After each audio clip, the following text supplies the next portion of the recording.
আসসালামু আলাইকুম এভরিওয়ান, সবাইকে স্বাগত জানাচ্ছি দ্য কভার আজকের ভিডিওতে। আশা করছি সবাই ভালো আছেন, যদিও বাহিরে করোনা ভাইরাস নিয়ে আতঙ্কে আছে সবাই, বাট প্যানিক হবার কোনো কারণ নেই। বেশি করে হাত ধোন এবং বাইরে মানুষদের সাথে কন্ট্যাক্ট একটু কমিয়ে দিন। সো আজকে আমরা দেখব কিভাবে আপনি যে কোনো কিছুকে আইসোমেট্রিক স্টাইলে পরিণত করতে পারেন। ডেমনস্ট্রেশন পারপাসের জন্য আমরা শুধুমাত্র টেক্সট নিয়ে আজকে কাজ করব, এবং আমাদের ফিউচার ভিডিওতে থাকবে কিভাবে আপনি আইসোমেট্রিক গ্রিড ব্যবহার করে কমপ্লিটলি নতুন নতুন এবং সুন্দর সুন্দর ডিজাইন ক্রিয়েট করতে পারেন ইলাস্ট্রেটরে। তো চলুন আজকের ভিডিও শুরু করা যাক।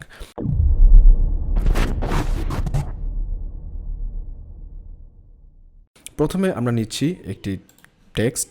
সো এখানে আমরা লিখে নিচ্ছি আইসোমেট্রিক।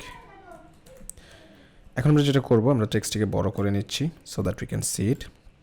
নাও এখানে ট্রান্সফর্ম অপশন থেকে আমরা আমাদের হাইটকে করব হচ্ছে 86.602% দিয়ে এন্টার দিয়ে দিব।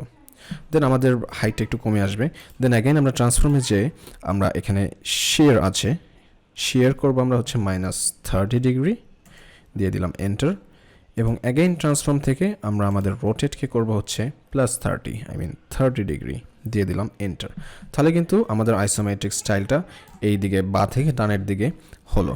এটাকে কিন্তু আপনি ডান থেকে বামে বা এইভাবে সরিয়েও নিতে পারবেন। জাস্ট এখানে প্লাসের জায়গায় রোটেটে মাইনাস ব্যবহার করবেন এবং শেয়ারের জায়গায় প্লাস ব্যবহার করবেন।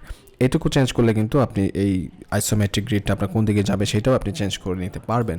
এখন আপনি এই টেক্সটকে বা আপনার যে অবজেক্টকে যে কোনোভাবে আপনি স্টাইলাইজ করতে পারবেন ইলাস্ট্রেটরের বিভিন্ন টেকনিক্স ব্যবহার করে।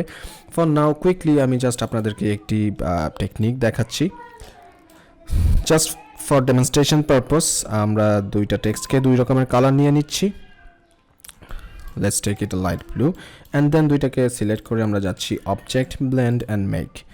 দেন ব্লেন্ড অপশনস থেকে আমরা স্মুথ কালারের বদলে করে দিচ্ছি স্পেসিফাইড স্টেপস, দিয়ে দিচ্ছি 300 অ্যান্ড প্রেস করে দিচ্ছি এন্টার।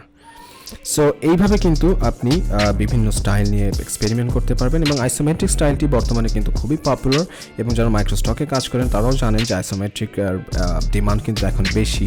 সো এইভাবে আপনি আইসোমেট্রিক স্টাইলে যে কোনো কিছুকে ট্রান্সফর্ম করতে পারবেন এবং এক্সপেরিমেন্ট করে দেখুন বিভিন্ন ডিজাইন নিয়ে, বিভিন্ন স্টাইল নিয়ে। আশা করছি খুব সুন্দর সুন্দর এফেক্ট আপনারা এই আইসোমেট্রিক স্টাইল থেকে বের করতে পারবেন। সো আজ এই পর্যন্তই। আশা করছি আমাদের ভিডিওটি ভালো লেগে থাকলে আমাদেরকে একটি লাইক দিবেন এবং আমাদের চ্যানেল সাবস্ক্রাইব করে আমাদের সাথেই থাকবেন।